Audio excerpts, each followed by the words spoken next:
Bismillahirrahmanirrahim. Assalamualaikum warahmatullahi wabarakatuh.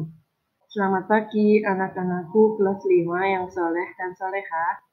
Bagaimana kabarnya kalian hari ini? Semoga kalian meskipun belajar di rumah tetap semangat, jaga kesehatan selalu ya. Hari ini kita sudah belajar tema 4, yaitu sehat itu penting.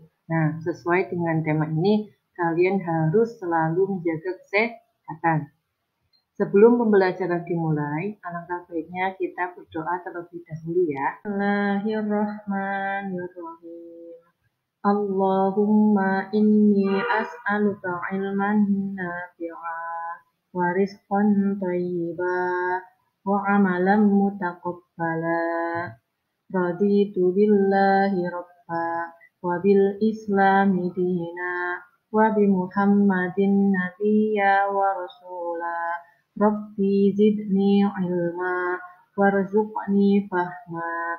Amin ya rabbal alamin. Hari ini kita masih belajar tema 4, subtema 3, yaitu cara memelihara kesehatan organ peredaran darah manusia, yaitu muatan PPKN tentang tanggung jawab sebagai warga masyarakat, muatan IPS tentang interaksi sosial, dan juga muatan SPDP mengenai gambar cerita.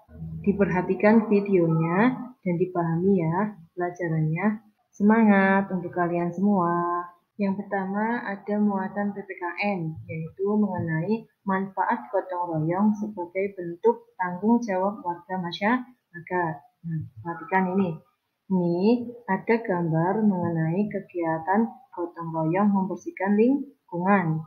Membersihkan lingkungan supaya tidak ada tempat untuk nyamuk bersarang. Ini ya, kegiatan gotong royong membersihkan lingkungan. Kegiatan ini diharapkan dapat membuat setiap warga memiliki kesadaran terhadap kebersihan lingkungan. Kesehatan warga di lingkungan tersebut diharapkan juga dapat terjaga dan terhindar dari penyakit demam berdarah. Lalu, apa itu gotong royong? Nah, gotong royong adalah bekerja bersama-sama untuk mencapai suatu hasil yang diinginkan bersama. Jadi, gotong royong ini bekerjanya bersama-sama, tidak boleh cuma sendirian ataupun berdua. Kalau bersama-sama berarti itu namanya gotong royong untuk mencapai hasil yang diinginkan bersama, supaya lingkungannya menjadi bersih dan terhindar dari penyakit demam berdarah. Gotong royong ini merupakan ciri khas dari warga masyarakat Indonesia. Masyarakat Indonesia menerapkan gotong royong dalam berbagai kegiatan. Misalnya apalagi kegiatan gotong royong? Misalnya kegiatan gotong royong membangun jembatan, membersihkan lingkungan, ini seperti contoh ini. Terus apalagi? Membangun rumah. Kira-kira gotong royong apa yang pernah kalian lihat di daerah tempat tinggal kalian masing-masing? Coba kira-kira apa saja ya? Nah, budaya gotong royong ini dapat mempererat persatuan antar warga, sehingga gotong royong harus kita lestarikan. Lalu, apa saja manfaat gotong royong sebagai bentuk tanggung jawab warga masyarakat? Kira-kira apa saja ya manfaat gotong royong? Yang pertama, membuat pekerjaan menjadi lebih cepat selesai karena dikerjakan bersama-sama. Yang kedua, memperkuat rasa persatuan dan kesatuan antar warga. Karena memiliki tujuan yang sama, maka pasti akan memperkuat rasa persatuan dan kesatuan antar warga. Yang ketiga, menciptakan hubungan yang harmonis antar warga. Yang keempat, yaitu memupuk solidaritas atau kesetiakawanan dan semangat kebersamaan antar warga. Yang kelima, yaitu menumbuhkan sikap tolong-menolong dan kekeluargaan antar warga. Ini tadi manfaat gotong royong. Gotong royong ini merupakan salah satu bentuk tanggung jawab sebagai warga masyarakat. Tanggung jawab sebagai warga masyarakat adalah kesadaran seseorang akan tugas dan kewajibannya sebagai warga masyarakat. Lalu, apa saja bentuk tanggung jawab kita sebagai warga masyarakat. Nah, berikut beberapa tanggung jawab kita sebagai warga masyarakat. Antara lain, yang pertama, menjaga kerukunan di masyarakat yang beragam latar belakang. Jadi, kita harus menjaga kerukunan, tidak boleh mencela latar belakang tetangga kita ya. Yang kedua, menjaga rasa persatuan dan kesatuan di masyarakat. Misalnya tadi dengan cara bergotong royong membersihkan lingkungan. Yang ketiga, menjaga keamanan dan ketertiban umum. Yang keempat, merawat fasilitas umum, menjaga kebersihan lingkungan.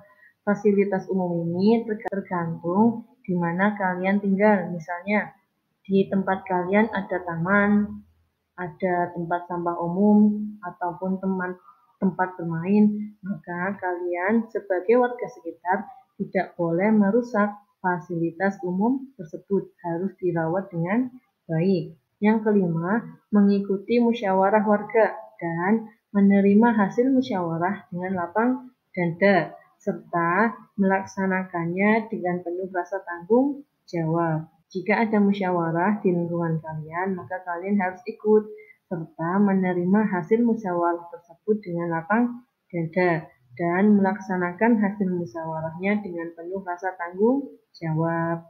Itu tadi penjelasan mengenai tanggung jawab kita sebagai warga masyarakat.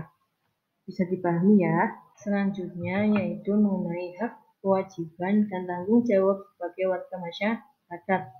Setiap warga masyarakat pasti memiliki hak, kewajiban, dan tanggung jawab yang berbeda-beda. Misalnya seperti berikut. Yang pertama, mengemukakan pendapat adalah salah satu contoh haknya kalian. Hak kalian sebagai warga masyarakat mempunyai hak untuk mengemukakan pendapat ketika terjadi musyawarah. Selain itu apalagi? Selain itu, contoh yang lain yaitu hak kalian sebagai warga masyarakat menikmati lingkungan yang bersih dan sehat, mendapat jaminan keamanan, mengikuti kegiatan yang diselenggarakan di lingkungan sekitar. Yang keempat, menyampaikan pendapat ataupun saran dalam diskusi maupun musyawarah. Yang kelima yaitu mencalonkan diri sebagai ketua RT. Ini beberapa contoh mengenai hak kalian sebagai warga masyarakat. Sebelumnya, coba ingat kembali, apa itu hak? Hak sebagai warga masyarakat adalah sesuatu yang diperoleh seseorang sesuai dengan kedudukannya sebagai warga masyarakat. Selanjutnya yaitu kewajiban. Contohnya apa? Kewajiban kita sebagai warga masyarakat. Contohnya yaitu kerja bakti bersama-sama. Ini ada kegiatan gotong royong membersihkan lingkungan supaya terhindar dari sarang nyamuk sehingga warga sekitar bisa terhindar dari penyakit demam berdarah. Selain kegiatan gotong royong ini, apa saja contoh kewajiban kita sebagai warga masyarakat? Nah, ini kewajiban yang lain yaitu menjaga ketertiban dan keamanan lingkungan, menjaga kebersihan lingkungan, saling menghormati dan menghargai antar warga, tidak boleh saling mencela, menghargai pendapat orang lain saat musyawarah maupun diskusi. Yang terakhir, mematuhi peraturan yang berlaku dalam masyarakat. Ini tadi beberapa contoh kewajiban kita sebagai warga masyarakat. Nah, selanjutnya yaitu tanggung jawab kita sebagai warga masyarakat. Contohnya yaitu membuang sampah pada tempatnya. Tidak boleh membuang sampah sembarangan, apalagi membuang sampah di sungai ataupun di selokan. Itu nanti akan menyebabkan banjir. Lalu, apa saja contoh lain yang termasuk tanggung jawab kita sebagai warga masyarakat? Yang pertama yaitu mengikuti pemilihan ketua RT, menghargai hasil diskusi, mengikuti kerja bakti membersihkan lingkungan, dan melaksanakan ronda malam sesuai jadwalnya dengan penuh rasa tanggung jawab. Itu tadi mengenai hak, kewajiban, dan tanggung jawab kita sebagai warga masyarakat. Bisa dipahami ya mengenai perbedaan hak, kewajiban dan tanggung jawab kita sebagai warga masyarakat. Lalu, apa akibat tidak adanya penerapan tanggung jawab dalam masyarakat? Kira-kira apa akibatnya? Nah, ini gambarnya. Tadi kita harus bertanggung jawab membuang sampah pada tempatnya. Membuang sampah di tempat sampah merupakan contoh penerapan tanggung jawab dalam menjaga lingkungan. Lalu, apa akibatnya jika kita tidak menerapkan tanggung jawab tersebut? Misalnya kita membuang sampah sembarangan. Kira-kira apa akibatnya? Ya, akibatnya sampah akan berserakan, membuat lingkungan kotor dan menyebabkan banjir. Lingkungan yang kotor tentu dapat menjadi sumber penyakit dan tidak indah dipandang mata. Itu tadi mengenai hak, kewajiban, dan tanggung jawab kita sebagai warga masyarakat serta akibat jika tidak adanya penerapan tanggung jawab dalam masyarakat. Semoga bisa dipahami ya mengenai penjelasan tadi. Nah, selanjutnya yaitu muatan IPS mengenai interaksi sosial dalam bidang ekonomi. Kita sebagai manusia disebut sebagai makhluk sosial. Mengapa manusia dikatakan sebagai makhluk sosial? Karena manusia pasti membutuhkan orang lain untuk memenuhi kebutuhan hidupnya. Kebutuhan hidupnya ini misalnya yaitu kebutuhan ekonomi, karena kita akan membahas mengenai bidang ekonomi. Kebutuhan hidupnya salah satu adalah kebutuhan ekonomi. Kebutuhan ekonomi ini menyangkut 3 hal. Apa saja? Yang pertama, kebutuhan sandang. Apa itu kebutuhan sandang? Yaitu kebutuhan akan pakaian. Kalau sandang berarti kebutuhan mengenai pakaian. Yang kedua, kebutuhan pangan atau kebutuhan akan makanan. Yang ketiga, kebutuhan papan atau kebutuhan akan tempat tinggal. Dengan saling berinteraksi, manusia akan lebih mudah untuk dapat memenuhi berbagai macam kebutuhan hidupnya. Nah, perhatikan gambar berikut. Ini sedang terjadi apa ya? Ya, ini sedang ada transaksi jual beli buah. Di mana ini tempatnya? Di pasar. Pasar merupakan salah satu tempat terjadinya interaksi di bidang ekonomi. Interaksi kemarin apa ya? Ya, hubungan timbal balik antara individu dengan individu atau individu dengan kelompok atau kelompok dengan kelompok.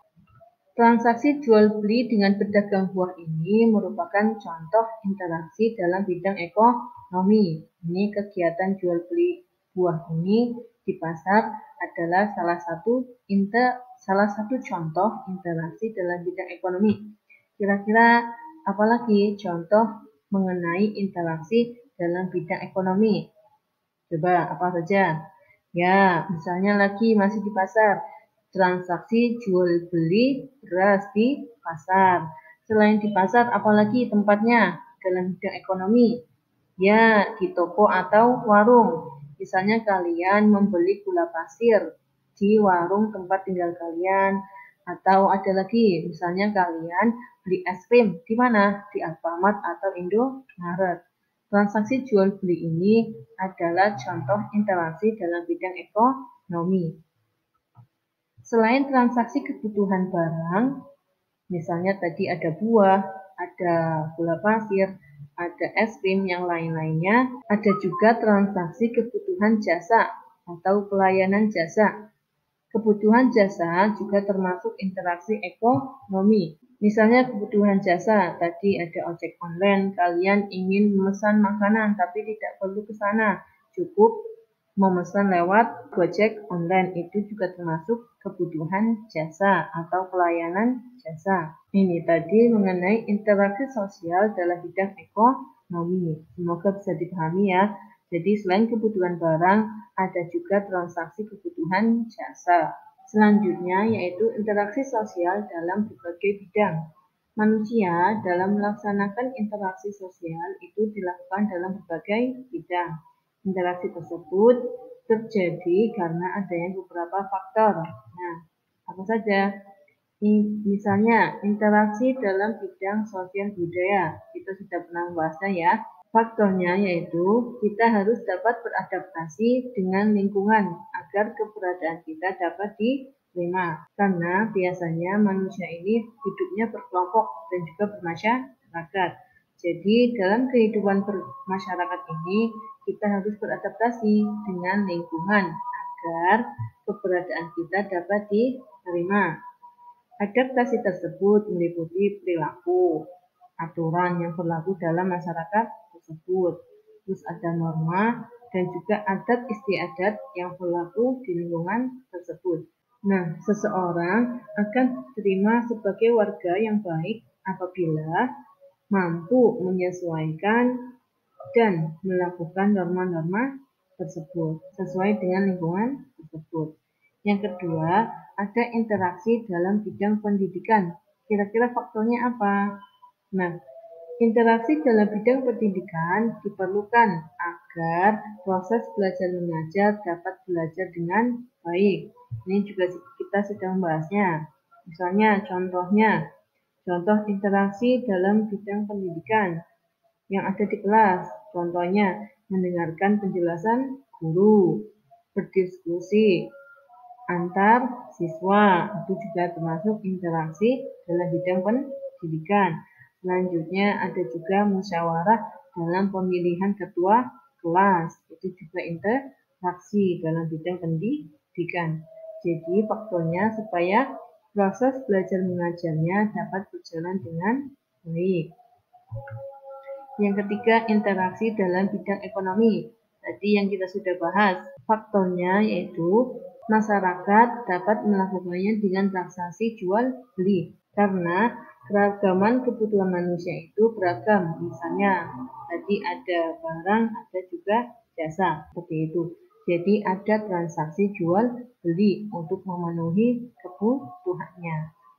Bisa dipahami ya, interaksi sosial dalam berbagai bidang. Selanjutnya yaitu muatan SPDP mengenai gambar cerita. Apa itu gambar cerita?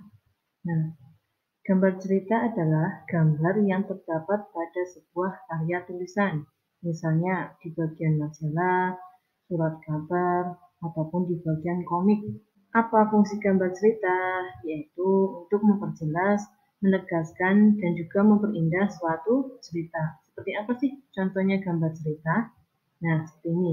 Jadi ada gambarnya dan juga ada ceritanya. Edo senang sekali. Edo tertawa kegirangan melihat tingkah lucu kelinci-kelinci di kandang kelinci milik Pak Rudi. Jadi, untuk menggambarkan suasana dalam cerita, perlu adanya objek gambar. Nah, objek gambar ini meliputi manusia, hewan, ataupun tumbuhan, ataupun benda.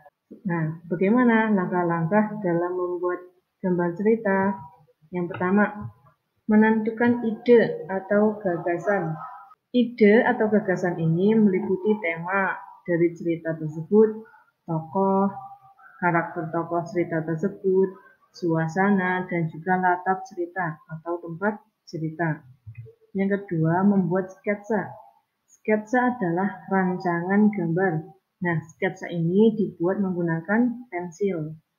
Yang ketiga, mewarnai. Setelah sketsa dibuat, maka kemudian dipertegas hingga menjadi gambar jadi. Nah, gambar tersebut kemudian diwarnai. Pewarnaan dilakukan agar gambar lebih indah dan menarik. Alat yang digunakan untuk mewarnai antara lain pensil warna, krayon, spidol, cat air, ataupun cat minyak. Nah, lalu bagaimana cara kita merancang gambar cerita? Nah, sebelum membuat gambar, kita harus terlebih dahulu menentukan tema. Jika tema sudah ditentukan, kita dapat dengan mudah menentukan alur cerita atau jalan ceritanya atau urutan ceritanya. Agar dapat melakukannya, coba kita ingat kembali langkah-langkah dalam membuat cerita. Jadi apa ya langkah-langkah dalam membuat cerita? Ya, menentukan ide atau gagasan. Yang kedua, membuat sketsa. Yang ketiga, mewarnai. Nah, perhatikan contoh berikut ini. Kira-kira bagaimana rancangan gambar ceritanya? Yang pertama, kita tentukan dulu temanya. Temanya apa? akibat tidak berhati-hati saat bersepeda. Yang kedua, tentukan tokoh dalam cerita. Misalnya, tokoh yang pertama ada Tony dan juga Dedi. Tony memiliki sifat kurang hati-hati dan Dedi memiliki sifat menolong. Ini berarti Dedi, ini Tony. Dedi menolong Tony yang sedang terjatuh ketika jatuh dari sepeda. Setelah tokoh, kita tentukan alur cerita atau jalan ceritanya atau urutan ceritanya. Yang pertama, Tony tidak berhati-hati saat mengendarai sepeda. Yang kedua, sepeda Tony menabrak batu yang ada di jalan. Tony terjatuh dari sepeda. Nih, yang pertama, si Tony ini tidak berhati-hati saat mengendarai sepeda. Selanjutnya, sepeda Tony menabrak batu yang ada di jalan sehingga Tony terjatuh dari sepeda. Jadi yang ada di dekat Tony segera menolong Tony. Ini tentang alur ceritanya. Selanjutnya, yang keempat yaitu gambar yang sesuai dengan cerita. Nah, ini adalah gambar yang sesuai dengan cerita tadi. Paham ya untuk cara-cara merancang sebuah gambar cerita. Yang pertama, kamu tentukan dulu temanya. Yang kedua, tokoh dalam cerita tersebut. Yang ketiga, yaitu alur cerita atau urutan ceritanya. Dan juga urutan ceritanya harus disesuaikan dengan gambar. Paham ya? Itu tadi penjelasan mengenai gambar cerita. Semoga bisa dipahami ya. Cukup sekian untuk pembelajaran hari ini. Mohon maaf jika ada salah-salah kata yang kurang berkenan ataupun kurang dipahami oleh santri-santri kelas 5. Sebelum pembelajaran berakhir, kita ucapkan hamdalah bersama-sama. Alhamdulillahirabbil alamin. Doa kafaratul majlis. Subhanakallahumma wa bihamdika asyhadu an la ilaha illa anta astaghfiruka wa atubu ilaik. Barakallahu fikum. Wassalamualaikum warahmatullahi wabarakatuh.